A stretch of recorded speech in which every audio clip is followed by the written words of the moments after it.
Prajurit itu memberi isyarat kepada anak laki-laki itu untuk membuka mulutnya.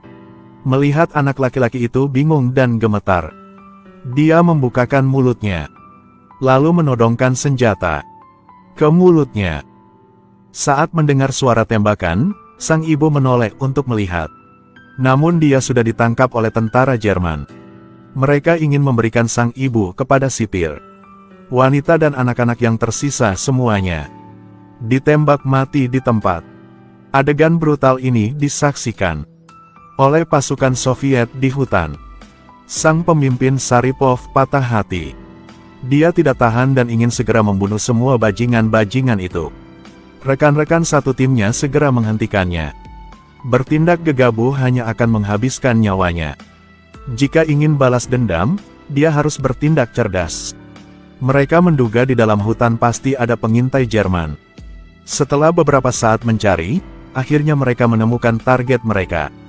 Seorang prajurit melemparkan pisau yang menusuk belakang seorang tentara Jerman. Dua lainnya bahkan tidak punya waktu untuk bereaksi. Mereka sudah harus mencium bau tanah. Tim gerilya dengan cepat mengepungnya. Mereka menemukan ada prajurit lain di dalam mobil. Dia adalah pengirim berita Jerman yang sedang melakukan pengiriman telegram. Untungnya tim gerilya tiba tepat waktu. Prajurit itu mengeluarkan sebuah foto tentang sangnya, yang berharap saat Saripov melihat wajah ibunya, dia tidak akan membunuhnya. Namun Saripov teringat tindakan-tindakan tentara Jerman tadi, sehingga dengan tegas menembaknya mati di tempat. Menyeberangi hutan, tim gerilya melihat sebuah rumah kayu. Tampaknya aman.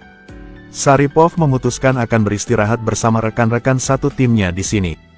Hanya seorang wanita tua dalam rumah itu. Saat ketemu orang-orang sebangsanya, wanita tua itu menyambut mereka dengan antusias. Akhirnya, para prajurit itu makan makanan-makanan yang hangat. Salah satu dari mereka menarik tirai. Dia ketakutan dengan apa yang dia lihat di dalamnya.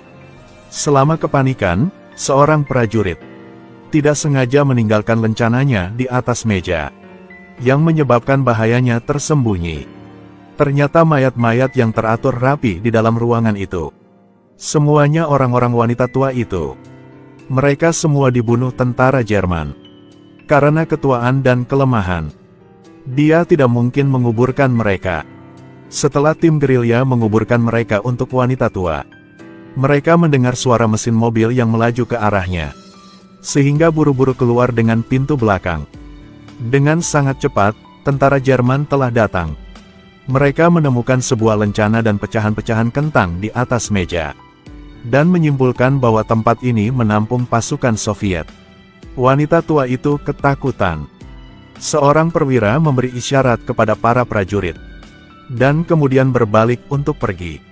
Sang prajurit langsung paham maksudnya, yaitu membunuh wanita tua itu secara brutal. Tim gerilya lagi ke hutan, dan menemukan beberapa rumah kayu yang lain. Saripov menuju ke depan untuk memeriksanya, dan melihat beberapa mayat-mayat prajurit tentara Soviet di tanah. Pada saat ini, terdengar suara dia menginjak dahan pohon, yang menarik perhatian Saripov. Dia mengeluarkan sebuah granat dan melemparkannya. Sang prajurit Jerman terlempar jauh karena ledakan itu. Saripov mengambil kesempatan untuk kabur. Suara ledakannya menarik perhatian tentara Jerman. Jadi mereka melepaskan anjing pemburu untuk mengendus ledakan barusan. Serangan yang membuat manusia dan anjing ke bawah tebing. Saripov keluarkan pisaunya dan tusuk ke anjing. Tidak sempat ambilnya kembali untuk dibakar. Dia dikendali seorang prajurit Jerman. Saripov berpura-pura angkat tangan untuk menyerah. Tiba-tiba dia berbalik dan merampok senjatanya. Sang prajurit Jerman ditekan ke tanah, tapi tetap sulit untuk melawannya.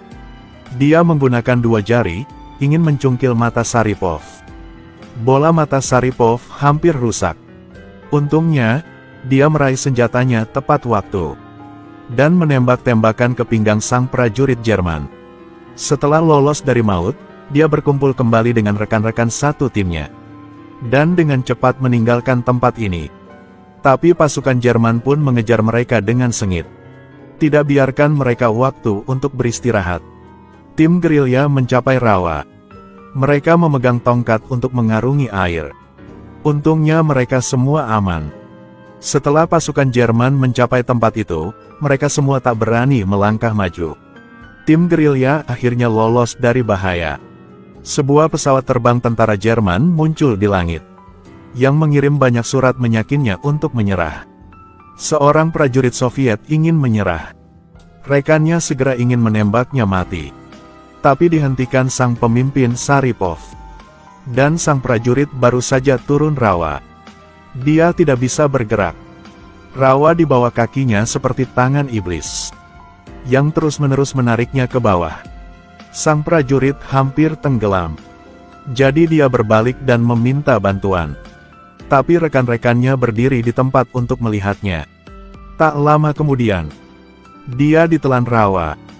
Baru setelah dia kenyang minum air, Sharipov membawanya ke tepi, dan memperingatkan yang lain bahwa pengkhianat akan berakhir seperti itu. Semuanya mendapatkan semangatnya dan terus perjalanan. Saat ke sebuah desa, Sharipov suruh Andrei menyamar sebagai seorang biasa dan memeriksa tempat itu. Tanpa diduga saat masuk ke desa itu, dia melihat prajurit-prajurit Jerman sedang berpatroli. Andrei coba tenang dan terus berlangkah maju. Tentara Jerman tiba-tiba menembak tembakan yang tepat pada kaki Andrei. Dia berjalan terlatih-tatih. Tentara Jerman dengan cepat mengejarnya. Pada saat yang sama, tim gerilya Soviet yang berada di hutan pun mendengar suara tembakan. Andrei tidak mungkin berlari lagi, sehingga dia melemparkan granat untuk menghentikan ketiga bajingan itu. Bala bantuan Jerman tiba untuk menyelamatkan yang terluka. Tiba-tiba tim gerilya Soviet tiba juga. Mereka berani melangkah maju, yang membalas dendam untuk Andrei. Sebuah tim tentara Jerman dengan cepat dimusnahkan. Orang-orang desa menemukan mereka tim pasukan Soviet. Jadi segera menyambut mereka. Setelah sehari beristirahat, kepala desa memimpin mereka ke hutan untuk berkumpul dengan tim gerilya yang lain. Sang pemimpin juga kuning. Dia orang sebangsa dengan Sharipov. Sekarang kedua tim telah bergabung bersama. Mereka memiliki lebih banyak amunisi dari sebelumnya. Sekarang hanya perlu tunggu untuk bertempur dengan tentara Jerman. Pada hari itu, si bocah tidak sengaja mendengar percakapan antara kedua perwira Jerman, yang ketahui bahwa mereka akan segera menghukum mati tahanan-tahanan dari tim gerilya. Bocah itu dengan cepat memberitahu Sharipov berita itu. Dia sudah datang dengan rencana penyelamatan sempurna. Keesokan harinya, orang-orang tim gerilya menyamar sebagai pasukan Jerman yang sedang mengawal tahanan-tahanan. Setibanya di tempat eksekusi, seorang prajurit Jerman tiba-tiba melangkah maju untuk memeriksa. Semua orang dengan cepat memasuki mode pertempuran. Saat menarik kain di atas, pasukan Jerman lihat di bawahnya dipenuhi dengan senjata. Saat ini, mereka terpaksa bertindak.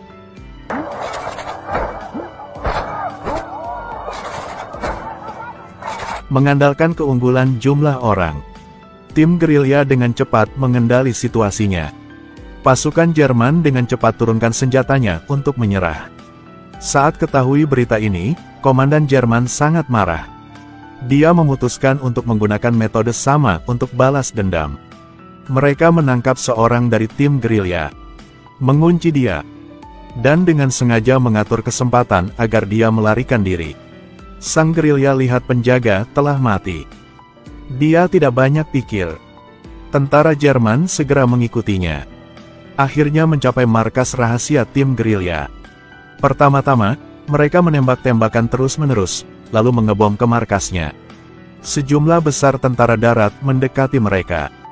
Kedua belah pihak mulai pertempurannya. Namun, daya tembak pihak lawan sangat kuat.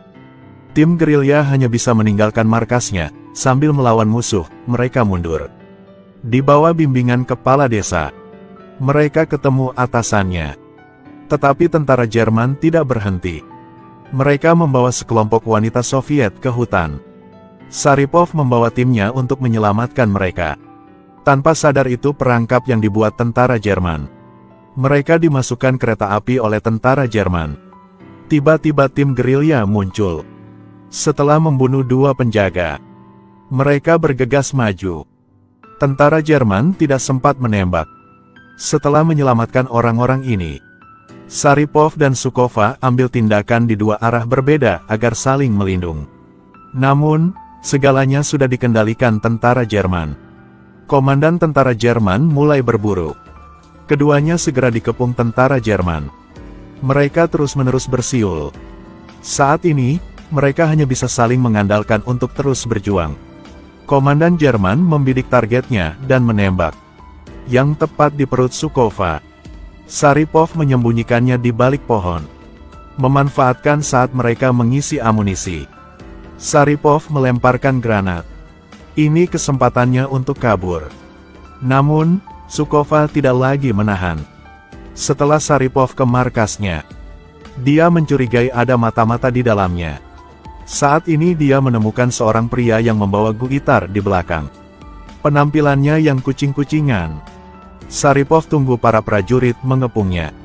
Dia ingin memeriksa apa yang ada di gitarnya. Tiba-tiba sang pria ambil tindakan. Saripov memukulnya ke tanah. Karena tersangkut di tiang kayu, duri itu menusuk lehernya, yang mati di tempat.